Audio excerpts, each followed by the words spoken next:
Welcome back to the North American LCS Spring Split. Thanks for sticking around. We're now joined by CLG's Hotshot GG. George, thanks for joining us. Congratulations on the win. First, and just a quick question. Running that comp or not running that comp, have you guys ever had a result like that in a game? I don't think even in a scrim we've had a result like that. We pretty much just out-controlled them to like the fullest, and I think Curse responded really poorly that game. And the game pretty much was in your favor the whole time. Rolling down the hill, the ball just kept getting bigger. First blood was at 23 minutes, and the game ended in under 25. We're going to go ahead and pull up the blue buff steal that happened in the early part of the game, because I think this had a lot to do with it. Was this planned, or did Aframu kind of walk into Christmas right here? He walked into Christmas. This wasn't planned. Like, I was so excited when this happened. It was like a free win was gifted to us. Yeah, like how do you plan on one auto attack blue buff steal here? Yeah. Solo from Afro. Oh, he didn't even flash. That was just a blunder. At that point, Dominate's just like, oh my god. Yeah. And we don't see him again for the whole mid game pretty much. So basically, if somebody handed you this game on paper from this point, and they're like, okay, so you guys just stole blue buff, you put their jungler super far behind, and they did some interesting 2-versus-1 swaps where they're actually beneficial for your team, yeah, then you guys actually played this out almost like perfectly with all your rotations. What was the communication like during, after that first couple minutes? I mean, the team knew everything was kind of in the bag. They failed the 2v1 swap. They thought they were going to swap into Vayne, but they ended up not swapping into Vayne. And then their 2v1 got screwed up because, Gragas lost his blue buff. So then on, it was just kind of playing defensive and waiting for us to just keep accumulating advantage. When you guys were in the Battle of the Atlantic using Dexter, it seemed like it was a little bit slower. You would kind of lane wait and wait to snowball the lanes a little bit more. What was it, the roster change that made this transition change for you guys? You were rotating 110% better than ever before. Well, the team has been improving and just practicing a lot. Battle of the Atlantic, they didn't have too much practice, but we've been scrimming like 12 hours a day. We've been practicing 12 hours a day, and like I'm hard on them, like to just keep trying and keep practicing because I didn't want me to come back for a week and have a bad performance. So I'm like, guys, you got to help me. We got to help each other. We got to keep practicing. So this is obviously not going to be a permanent thing because you're still trying to get Dexter back, but has this little visit back into the competitive scene sort of reignited your interest in the game, or? I mean, it's always been there, and it's fun to be back, just for a short time, and I really enjoyed it, and it was kind of nerve-wracking at the very start. Yeah. Like the first 3 games, I was really like uncomfortable. Like I didn't feel the setup like I used to. I didn't feel my position the way I used to. Like everything was just unfamiliar. It was my first competitive match in mid, so it took a while to get used to, but I got used to it this game. So can you compare your nerves coming back now to your nerves actually in the real biggest first competitive match that you had back when me and you played in the tournament before season 1? CLG. I think our nerves were much bigger back then, especially yours. Even bigger then. Okay. All right, so you guys are done for the Super Week. How much, what did this win mean for you guys? I mean, we expected to do okay, and we didn't expect, to have the world. And 2-2 is pretty good, when Dexter comes over. I think he'll be pretty content that we're 2-2, and, one of our opponents was Cloud9, and they're really strong, and they've always been, so we kind of thought that would possibly go that way. All right, well, congrats on the win. Best of luck in all the changes to come to Counterlogic Gaming. And thanks for joining us, George. All right, everyone, we're going to send it back to Freak and Jat at the caster's desk. Thank you very much, Riv. It's time for our next match of the day. We've got Crumbs and Dignitas versus the #1 Cloud9. I think it's safe to say that Dignitas, they got an uphill battle here. Cloud9's looked really solid and methodical in each of their 3 wins. Cloud9 kind of picked up right where they left off as far as North America goes. And as far as Meteos' KDA was tracking as well. He's 14-3 and 28 in the first few days, which just gives him a ridiculous KDA right off the bat. It's a bit strange because Cloud9 has had a few close-looking games, but then they just kind of flipped a switch, turned them into big victories, and that's why they're here at 3-0. Yeah, here they are. And, of course, Dignitas has had a strong game now against Team Coast. They got that for their first win. This gives us a glimmer of what Dignitas can do when they are firing on all cylinders. Yeah, when we talked to Crumbs after the show yesterday, he was saying that they've been working to improve their communication, and he's now in the driver's seat. They don't have those backseat shot callers coming at them all the time. It didn't work for the first couple games. Yeah. It looked like it was working great in the last one, and it's going to be quite a test going up against the undefeated Cloud9. Yeah, well, Crumbs said he blamed himself for those games. Like, I played really, really bad. I tried to force too many things. I should have let the game just sort of flow and make the right calls later on. So we'll see if Crumbs shows up the right way here. Of course, Team Dignitas is no stranger to being seen as the underdogs. They spent a lot of their offseason getting back to playing their game, and now they say the sky's the limit. We went to Battle of the Atlantic in December, and we lost pretty decisively. It was just like probably one of the most one-sided matches I've ever been in my competitive career, and definitely not something I'm looking to repeat again. We're coming in with a new roster, new top laner cruiser, new support Kiwi kid. Changing the roster definitely impacts how they play, but I don't think that's a resounding issue with why we lost. It wasn't very good start to the new squad. I'd like to take most of the blame for the Battle of the Atlantic loss. Crumbs goes back in though. Could they turn this one around? Crumbs has to back away. PewDiePie's in all sorts of trouble. That's going to be first blood. That 3v3 went bad real quickly for Dignitas. Crumbs actually opted in to that counter gank after he saw his team getting engaged on, and it ends up getting all 3 of them killed. We kept trying over and over to get bottom, and then they would either counter gank or just gank first. With our jungler so behind, and then we had Malphite TPing bottom 2. Damn, we just got crushed. The losses just made us realize we really need to work on our communication because we're just not as coordinated as we could be. For me, that means becoming a shot caller. Up to now, we didn't really have one person who just made every single decision. We were very close-minded, and I wanted to change that. Instead of focusing on, hey, let's play this team comp. Hey, I heard this champion was good, let's play this team comp. It's just, what do you want to play? Don't tell me if it's a champion that's in meta. Don't tell me if you saw it. Don't tell me if this champion you think is good. Just, what do you want to play right now? Just pick it, and we'll just make it work. To become a top team, you just have to play well. There's no secret to it. It's just do well, play well, perform. We're very excited to come into 2014 LCS season. I think definitely the whole team just enjoys each other's company a lot more. In 2014, Dig will rise up. In 2014, Dignitas will not disappoint.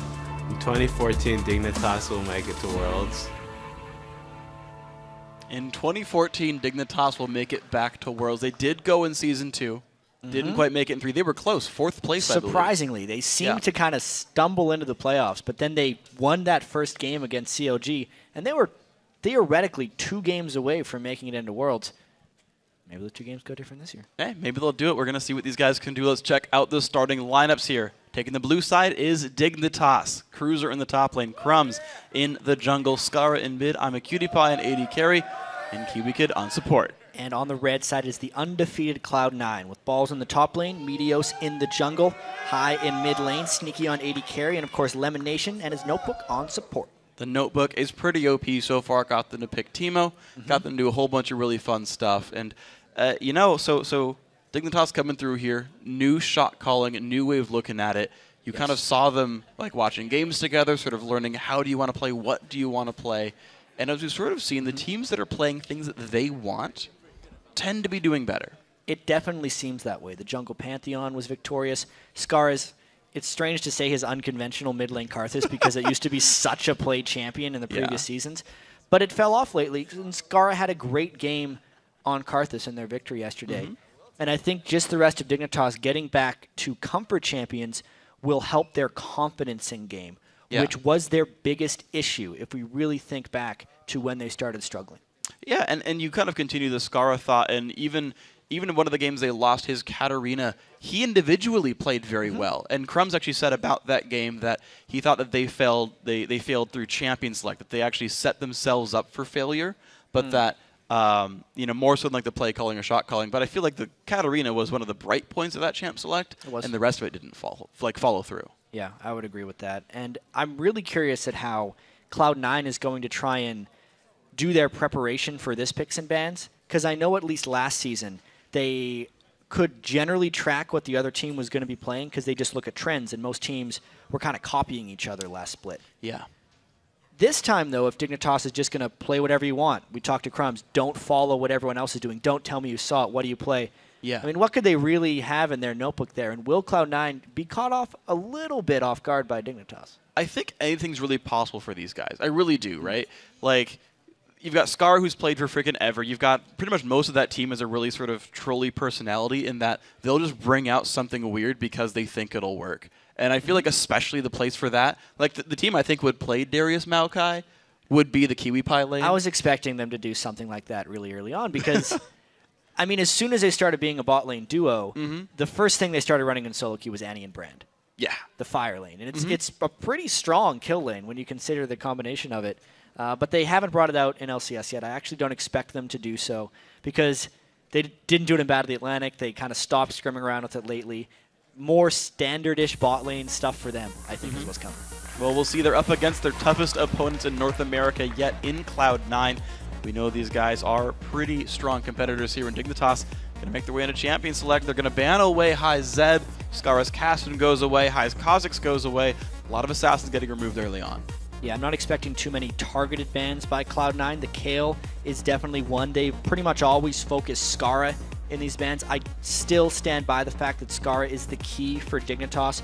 Cruiser generally doesn't make too much of an impact. I'm a Cutie Pie and Kiwi Kid. Haven't been crushing lane. And if you shut down Skara, you shut down Dignitas. So that's where the bans are coming. Dignitas actually following a very similar strategy of shutting down High as well. So that doesn't work as well. Hasn't yet. Yeah, High actually has the lowest KDA on Cloud9. I think he's sitting at like 3.23 or something. But he's had a big impact on the games regardless.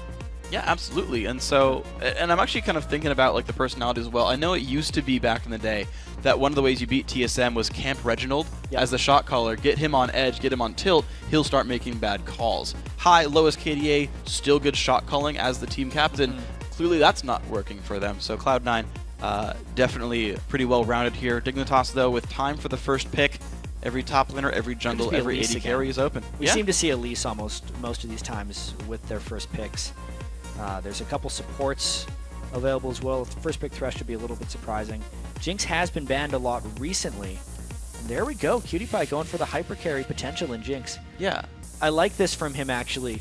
I remember one of the big issues he had in Season 3 is he would win the lane most of the time, but then not be able to transition because he played a lot of Graves. Yeah. And one of the notes that their analyst gave him, actually, was that he should just play more hyper carries because he's so good in the laning phase sometimes. You may as well scale well, and that way you can actually help the team and not rely on Skara so much. I think that's a smart AD carry for I'm a Cutie Pie to pick up. Well, speaking of scaling well, Shyvana picked up here for Cloud9 in the top lane. Been one of the premier choices there for late game top laners because they just get really big. She does a pretty good amount of damage. Meteos going to be happy to pick up Elise here. So Cloud9 certainly not missing much. Meteos got his jungler of choice. It's between that and Olaf. Whenever he decides to pick those things. I think as far as the Shyvana plus Elise, that's almost the best thing they could have if they're going to be going up against a Mundo, and it neutralizes Cruiser as a Mundo threat for the most part. They got the percentage health damage from Elise and the early shoving from the Shyvana.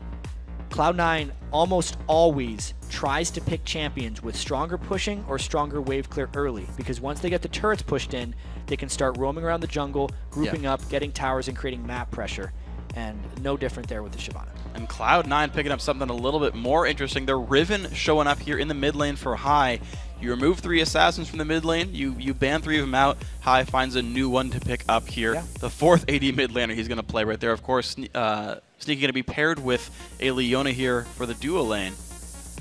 Pretty good champion so far. At this point, Dignitas might want to consider getting a little bit of strong disengage or kiting and poke potential, because at the moment, even though Elise is a ranged champion, it's pretty much all melees right there for Cloud9. It's hard CC and a lot of diving potential, so either Dignitas needs to match that or dissuade Cloud9 from coming in a little bit.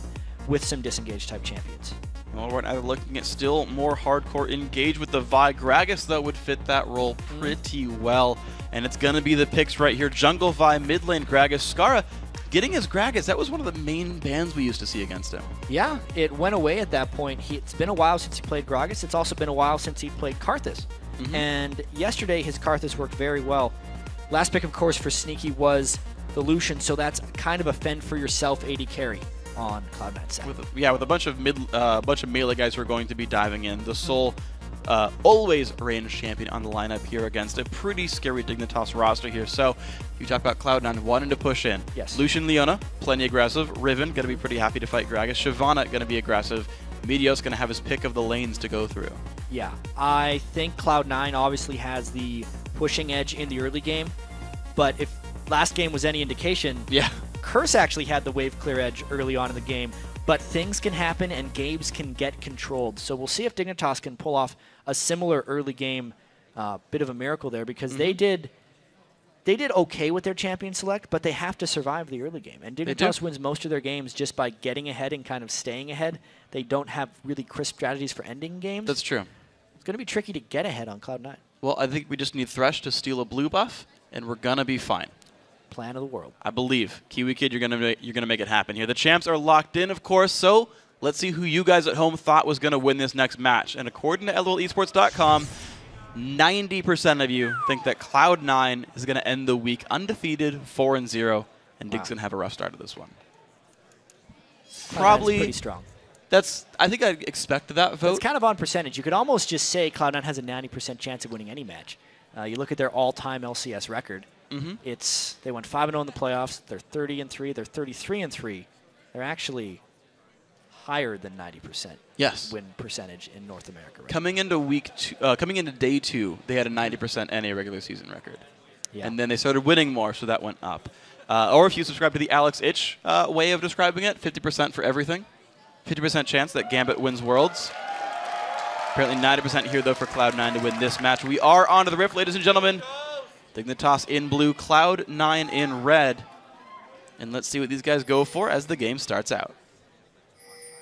Yeah, we'll see if there's any type of lane swapping and turret pushing shenanigans like we've seen in the last few.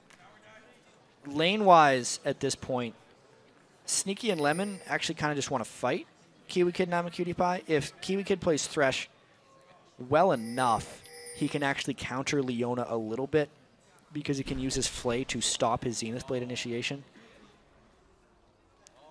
And Cloud9's always really hard to predict what lane they're going to be going to. Balls is doing a fantastic job dodging all these spears.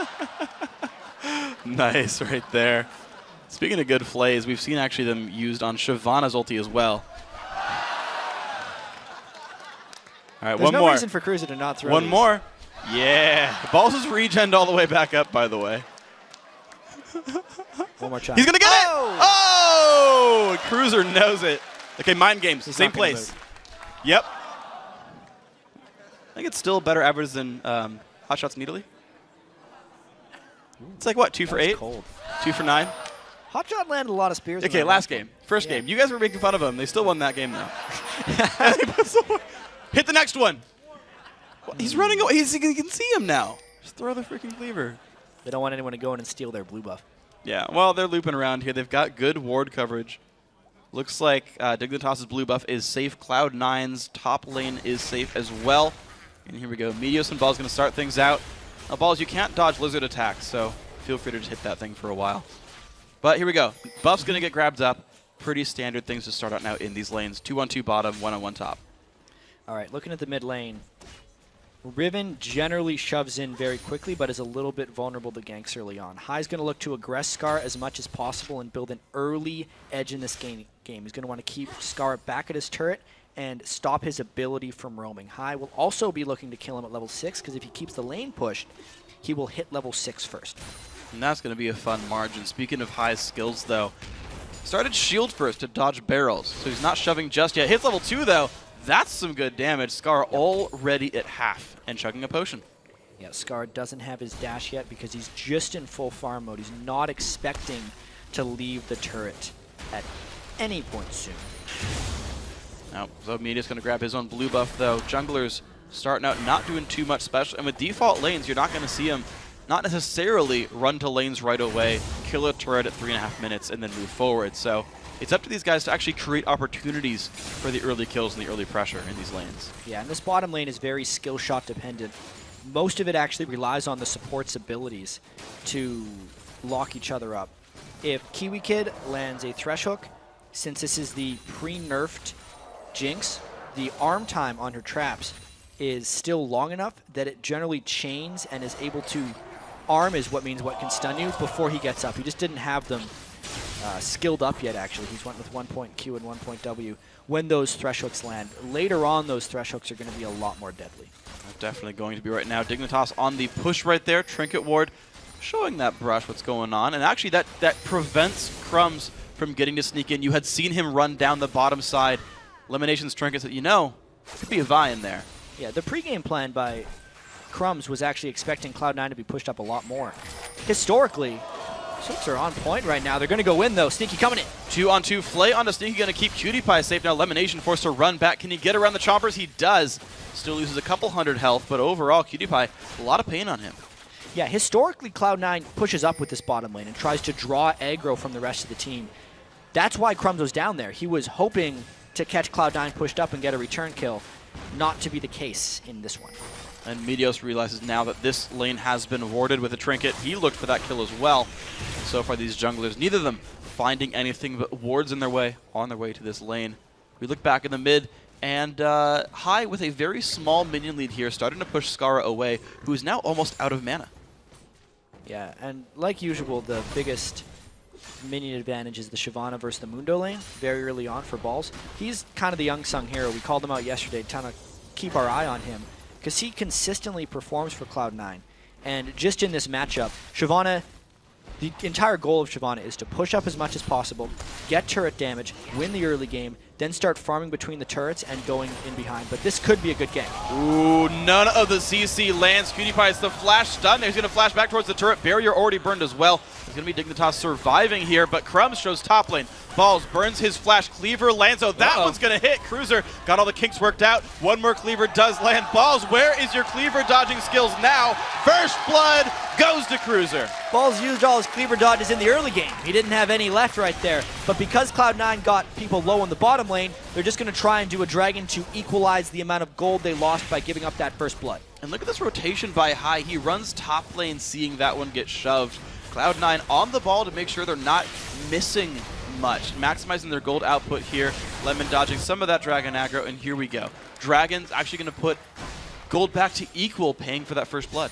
Yeah, this is what actually Cloud9 does better than anyone in North America. When something goes wrong, they almost always find a way to make it not a bad thing.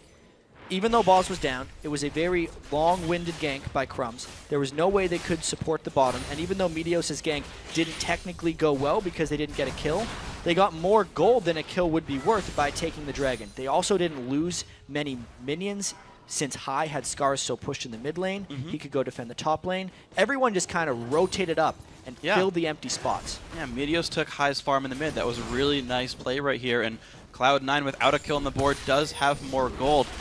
The other thing I want to point out is I've been actually kind of trying to track this. We've seen different skill orders. Balls is maxing his Flame Breath first, using it as a big poke tool against Cruiser. I've seen both Burnout and the Flame Breath, and Balls chooses the E in this game. Yeah, it's an interesting choice. The Flame Breath, quite strong here for Balls now that he's level 6. This is the point where he would want to try to shove a little bit farther and maybe start being able to take some jungle, but because he already died to that one gank, he's going to have to play a little bit more conservative. And Cruiser's a really tanky man right now. Giant's Belt on the inventory, ulti available, and the flash. Balls at least can escape with his own ultimate, though. We'll see if that ends up being a big problem. Level 5 on Crumbs will hit 6 as this blue buff dies if he soaks up XP, giving that over to Skara. All right, so Skara's unlocked a lot of potential now in this lane. He's got an arm guard, he's got a blue buff. Should be pretty happy. Yeah, the arm guard and the Doran's ring make it a little bit harder for High to do much spike damage on him. Also got that 1 level advantage. It's going to be a bit difficult, though, for Skara to hit the items that most Gragas's do to spike things down. We saw I think it was a Gragas versus Yasuo game where Gragas had to itemize the Zani's Hourglass, which is what Scar's going towards here. And the barrels just did not have the same impact that they do when you see the normal Death Cap and Athene's Unholy Grail build on Gragas. So we'll see if Scar can continue to get some more damage then to keep his team's hopes afloat. Meteos looks like he's going to be, I don't want to say taxing his own jungle, but certainly gets his own blue buff here. High doesn't really need it, but half HP, Skara going in high, dangerously low, jumps with the shield, flash body slam by Skara, picks up the solo kill 1v1. Scar's got his confidence back right there. He is back on his favorite champion in Gragas, and with the arm guard, just absolutely obliterates High. I'm not sure how High got caught so far out of position there. Great barrel by Skara, and then flashing to secure as well with that body slam was a lot of confident plays by Scar. You do not flash body slam unless you are completely sure that it's worth it. And it certainly was a 1-for-0. I'd type that in all chat all day. No worries on this one. 2-0 now for Dignitas. We said, you know, early kills are the one thing that they need and they tend to be good at. They've got to get that happening. So far, so good for these guys. But what else can they turn this one into? Cloud9 likely able to work with a deficit. We'll see what they can do with this.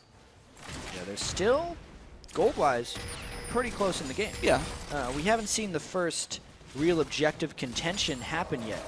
You can see Crumbs is still searching for something to happen in the bottom lane, but I gotta just comment on that lane to note that I'mACutiePie and KiwiKid are winning it quite well.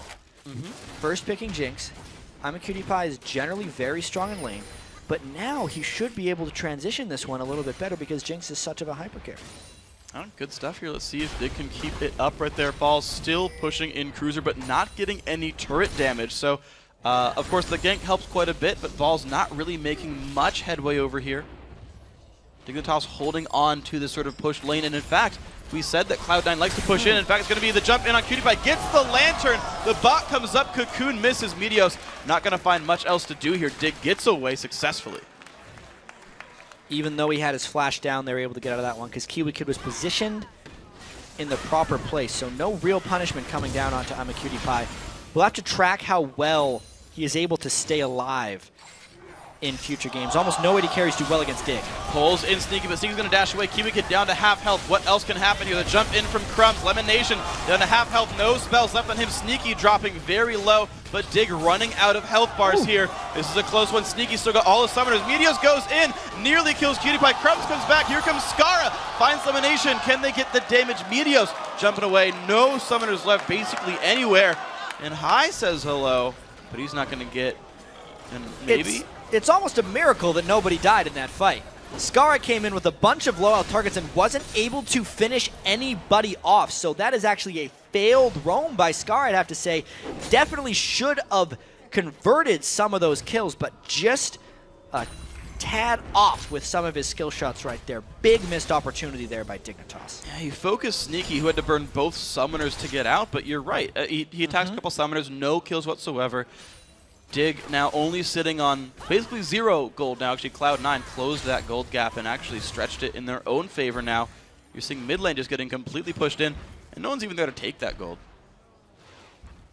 Something we have to track as well as we move into the teamfight phase is how well I'mACutiePie can get healed for by KiwiKid. Jinx is very popular in North America and Europe, but especially in the Korean scene, they haven't necessarily transitioned over to her yet because they value escapability and safety in AD carries very well. It's a volatile role if they get spiked out early on in the fight. Cloud9 has a lot of gap closing potential. Lemon Nation, High, Meteos, and Balls can all get right on top of I'mACutiePie. So potentially, no matter how farmed I'mACutiePie gets, he'll still die unless they can peel away from him. But this is a dragon fight potentially happening, very quickly taken. The dragon itself is not going to put up much of a fight here, but Cloud9 might get jumped on by Dig. Nope, Dig's going to walk back from this one. So Cloud9 2-0 on Dragons, and that means they're about 800 gold here. 600 gold, 500, whatever. Math is hard, but either way, Cloud9's making this game look pretty good for them. Yeah, 2 for 2 on Dragons so far by Cloud9. Only 12 minutes in. Very good objective control by them so far. No kills, but the big old gold lead is kind of the way they sneak around in games. You think you have them down a little bit, and they'll find a sneaky way of getting back into it. And there we go, the jump in. Look at the damage I've put onto High. He does not have his flash, which means he's going to be going down. KiwiKid steals the kill. That was not He's smiling, though. He's, I didn't mean to. I didn't mean Shaking to do his it. head. Well, too bad. You took it. I forget which support said they wanted to steal a pentakill. That was definitely Curse's support. Okay, so ZK definitely wanted to. I think one other might have said so. But at the same time, that wasn't a pentakill. That was just being a jerk. No, that was actually really unfortunate for them, too, because Skara, like I said, is the key to their success, and that could very have easily been a second kill for him. Yeah. He also needs to get an exceptional amount of gold if he wants his barrels late game to have the big impact, since he has had to start with that Seeker's Arm Guard instead of the typical Athene's Unholy Grail to Deathcap build. A good gank by Dignitas, a not-so-good kill secure by Kiwi Kid. No. He even stole the cannon minion last game from Cruiser. Like, he's taxing his entire team throughout this tournament. Still adjusting. Yeah, although they did win that game where he stole that cannon, so maybe if Kiwi Kid steals more gold, they'll win more. It's a completely bogus stat that I'm going to track. Kiwi Kid's kill steals versus win record. Here we go. Dignitas pushing the bottom lane, and I'm a cutie pie. Kiwi Kid, they've got like the minions there to the turret. They're just so afraid of Leona engage. Meteos is waiting right on the wings there. And you're seeing just the pushes aren't successful because there's so much respect for the junglers. Dignitas would want to transition something fairly strong here. A bit of an unfortunate thing. You notice Crumbs has a fairly fresh blue buff, and Scar does not.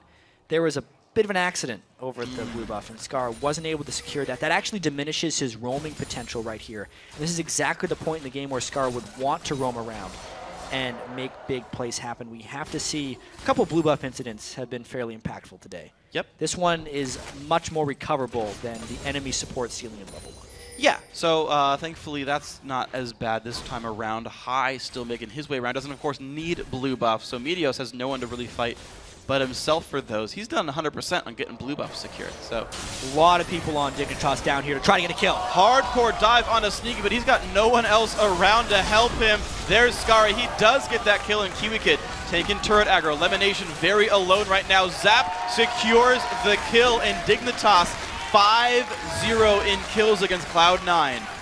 A very clean turret dive by there, and a lack of vision control by Cloud9 allowed Sneaky and Elimination to just get snuck up upon right there.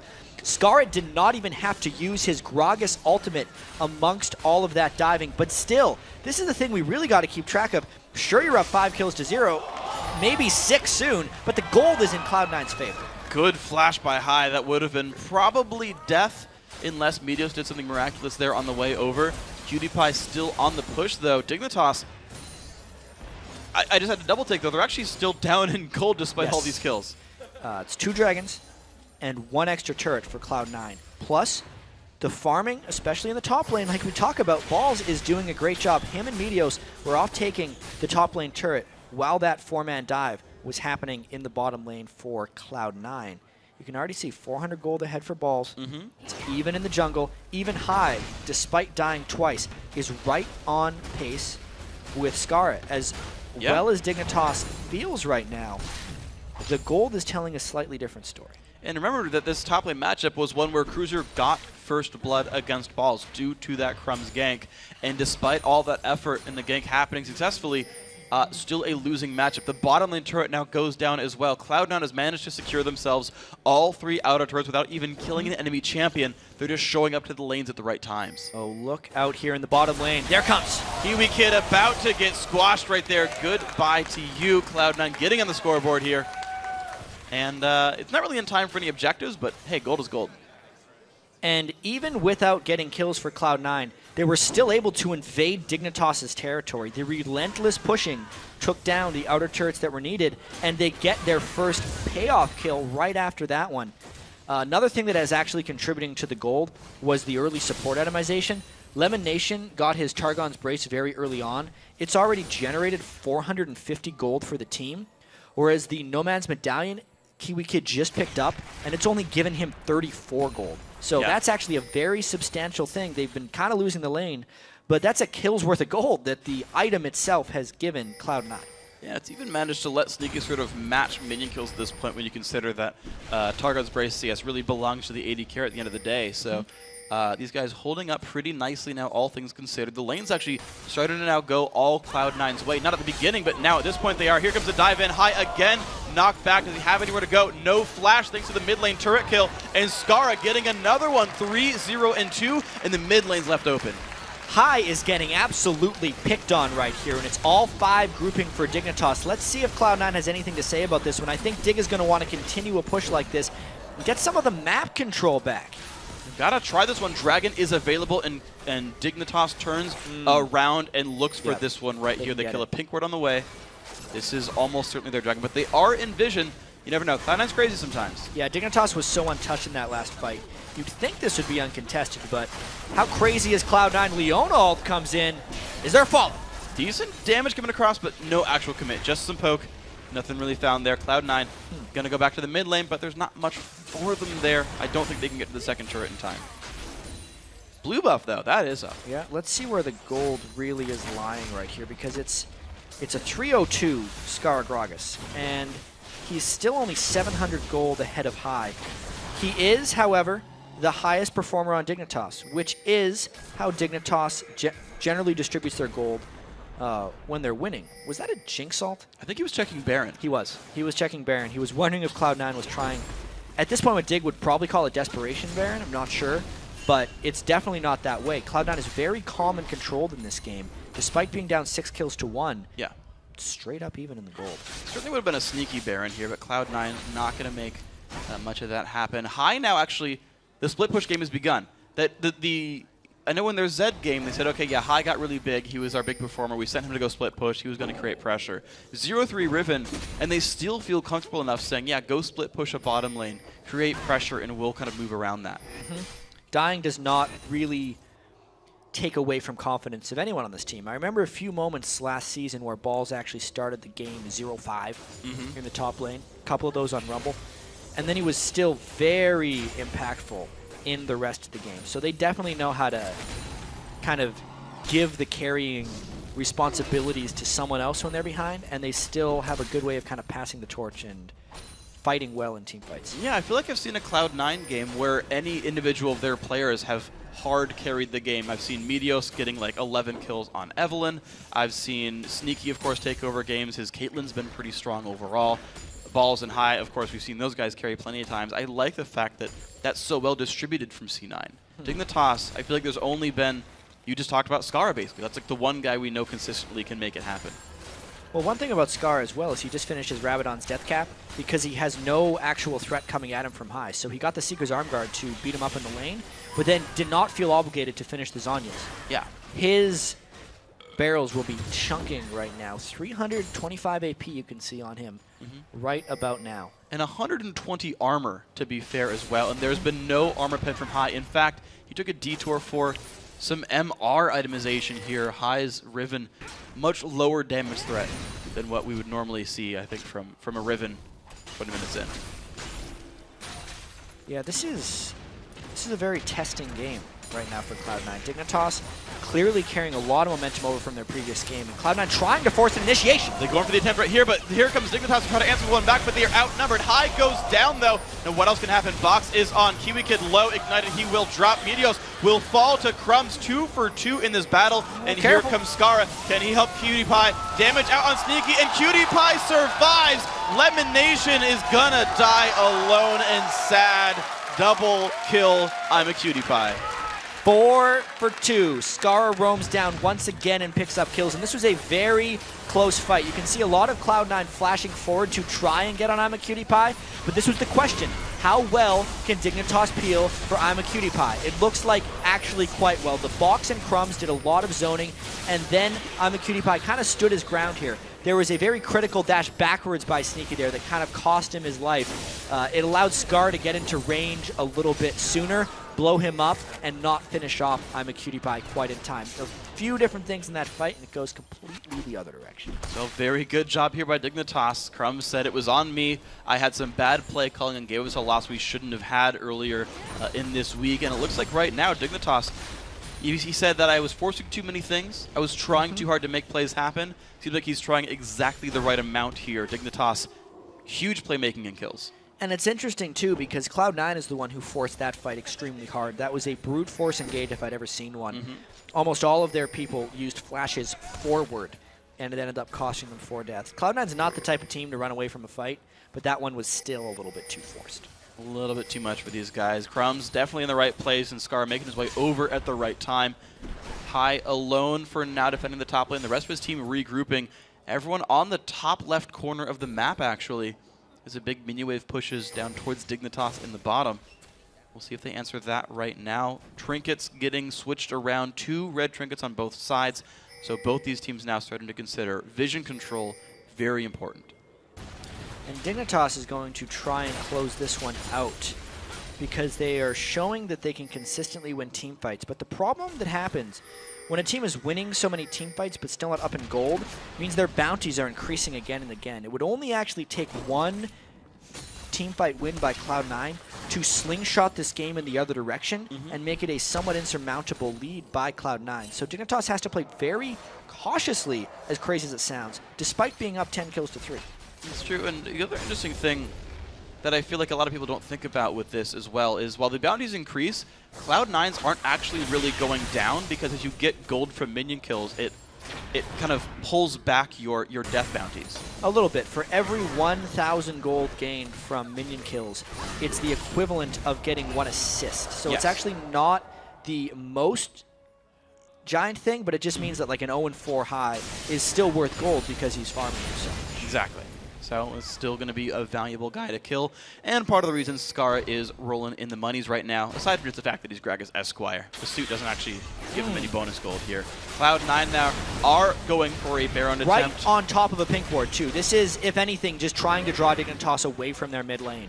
That was a little weird that they were so willing to just hit the Baron instead of just kill the pink ward, but they do walk away unscathed, and it was mainly just to reposition Dignitas. And one thing that I see actually is the bottom lane is gigantic right now for Cloud9, just now crashing into Dig's turret, and Dig is sacrificing that gold. Might force another initiation. If that would have landed, it would have been big. He still might decide to throw off his ultimate because Cloud9 wants to just land something at the start.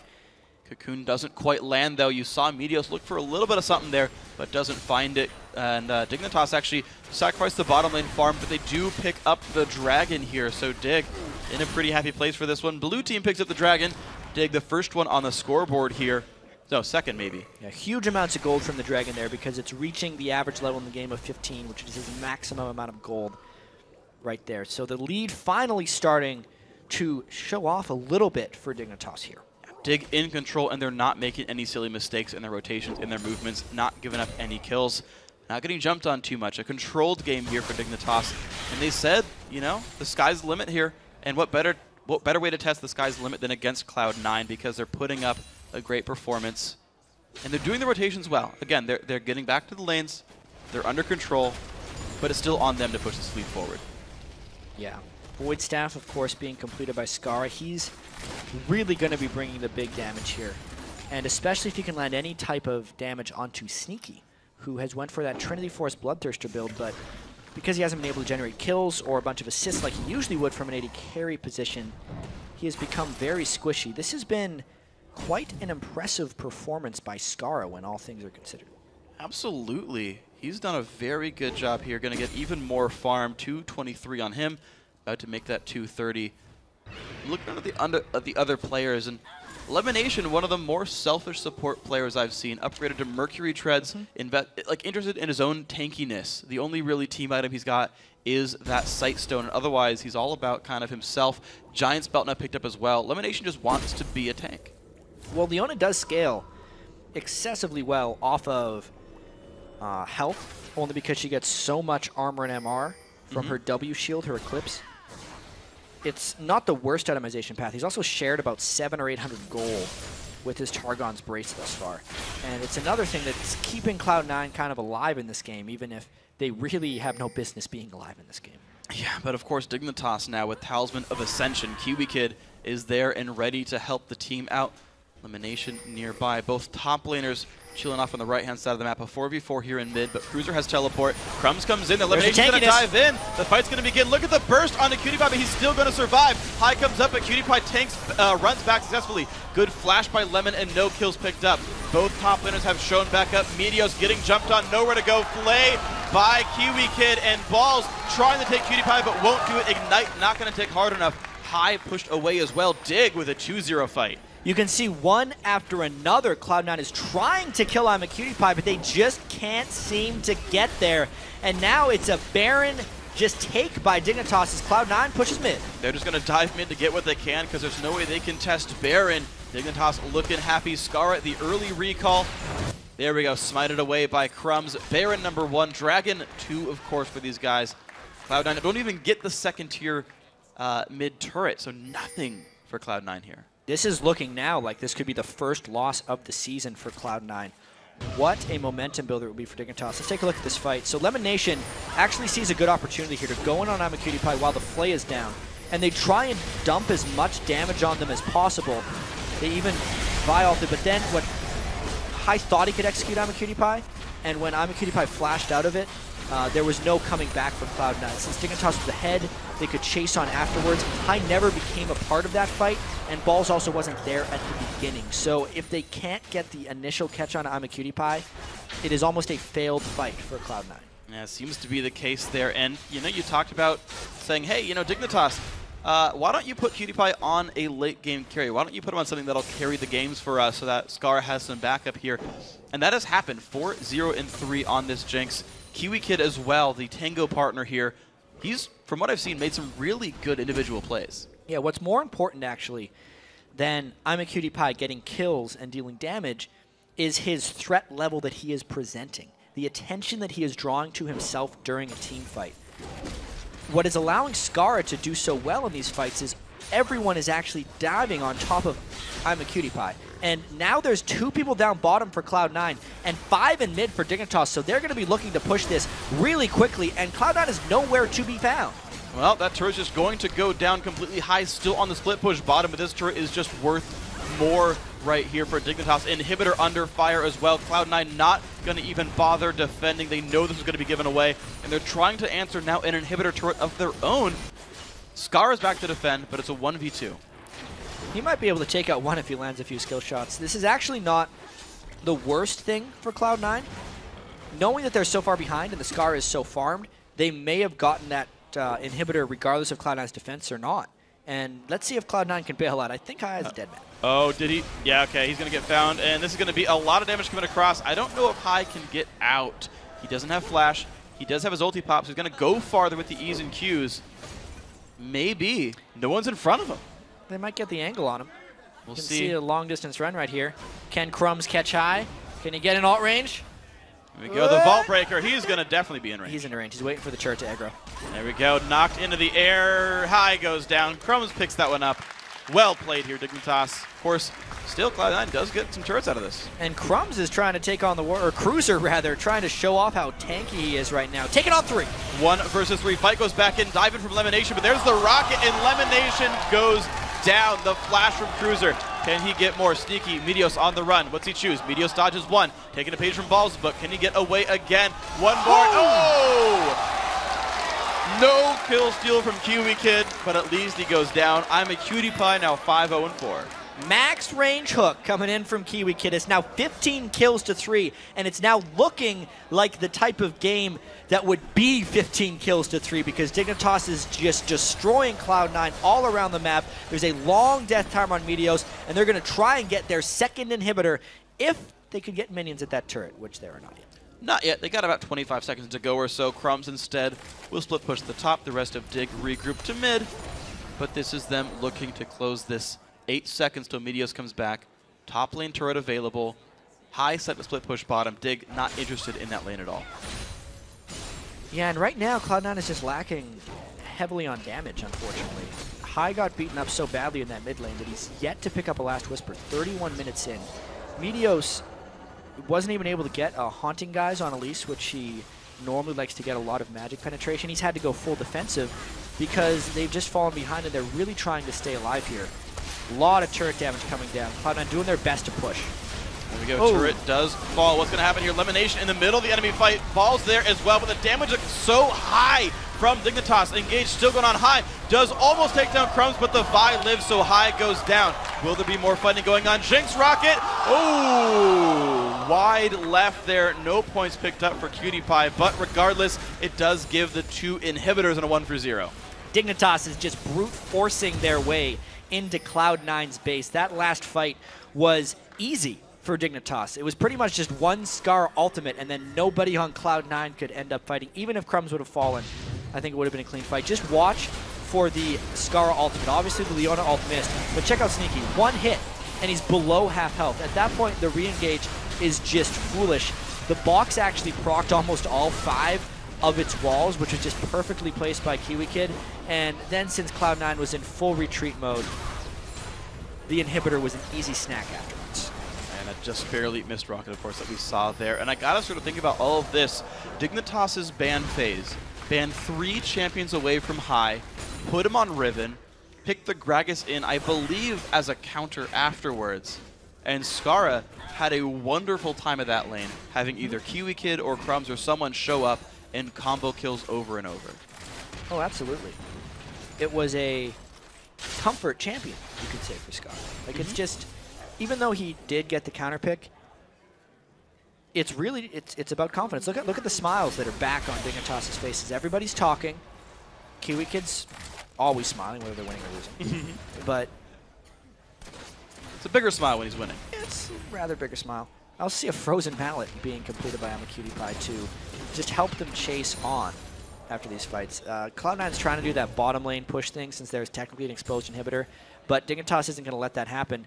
This is the Crumbs in the driver's seat, keeping Dignitas really on point. This time, they've had actual strategy in the way they've shut down Cloud9. Once they got a little bit of an edge, they've continued to force teamfights throughout, and they're not letting Cloud9 dictate. They are dictating to Cloud9. Exactly, and a well-played inhibitor take. No threat at all to Dignitas. Cloud9 forced to recall back that bottom lane split push to make sure that was okay. Baron up in 20 seconds. Now, I don't know if Dig needs to take it until they've got their minion waves in control, but that seems kind of the case anyway. 15 seconds, Dig waiting in a brush. They're hoping that Cloud9 comes to check, but Cloud9 generally just tries to get turrets instead of going for Baron anyway. Yeah. They're going to see that it's respawned, and I mean, I think Dignitas can just take this before Cloud9 is even in range. Yeah, Cloud9 definitely rushing down to the bottom lane. They're going to backdoor the inhibitor, actually. This Baron likely to fall down to half HP. No one's around to steal it. No globals.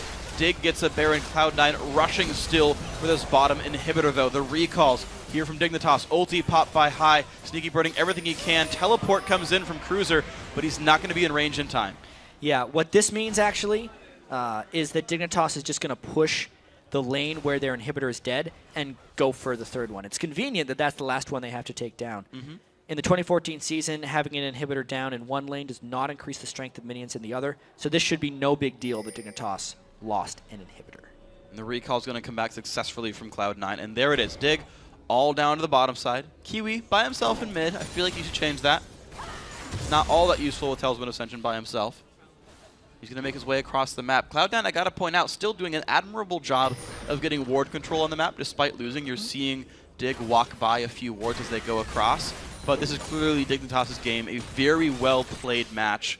And we'll see if they can do what it takes to close out or if they let Cloud9 in somehow. What a crazy start to day 3. We had CLG go 4 kills to 0 in 25 minutes. Mainly just CLG in 25 minutes is a surprising sentence to say. And then this one is Dignitas pretty much beating up on Cloud9. Cloud9 doesn't want to let this seat happen for long because they know their time is limited. There's 2 waves of super minions, so I'd expect a fight maybe on this next wave if Cloud9, it's just a last-ditch effort. Cloud9 might need to try right now. They're going to give up this inhibitor, though, and recall back to their Nexus here. 3 inhibs down now. They have tripled the number of super minions that spawn every single 30 seconds. Dignitas now living in the Cloud9 base. They need this one first, and then they will make their way in. But this is surely going to be a likely push for Dig, a likely game close. 16-3, here they go. Big damage already by Sneaky. This is as close to indefensible as it comes. Maybe Dignitas will just crush him in a fight, or maybe Cloud9 is just going to lose without being able to put up a fight. A lot of burst on a Sneaky. He's been forced back to heal. Lemon Nation also dangerously low. Pops the ulti. They get some slows onto Skara. The push on in. Can they get the damage they need? High getting locked up in the front lines. CutiePie untouched here, taking down Lemon Nation with a rocket. Double kill for him.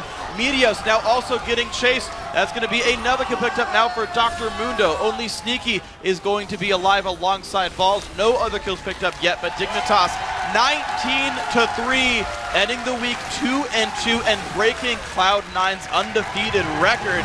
Look at the smile on Crumb's face. They have to be happy about that one. The first team to take down Cloud9. Kiwi Kid is so excited. And what a crazy start to the third day of Super Week. Both remaining undefeated teams have already fallen. There are no longer undefeated teams in the North American LCS. After the first few games from Dignitas, it felt like all hope was lost, but they came back with some powerful play here. And that is the worst I have seen Cloud9 lose. That's absolutely right.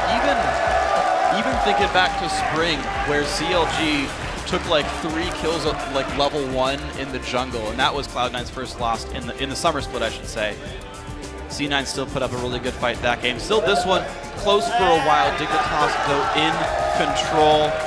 There's the happy team members, the perennial smile from Kiwi Kid.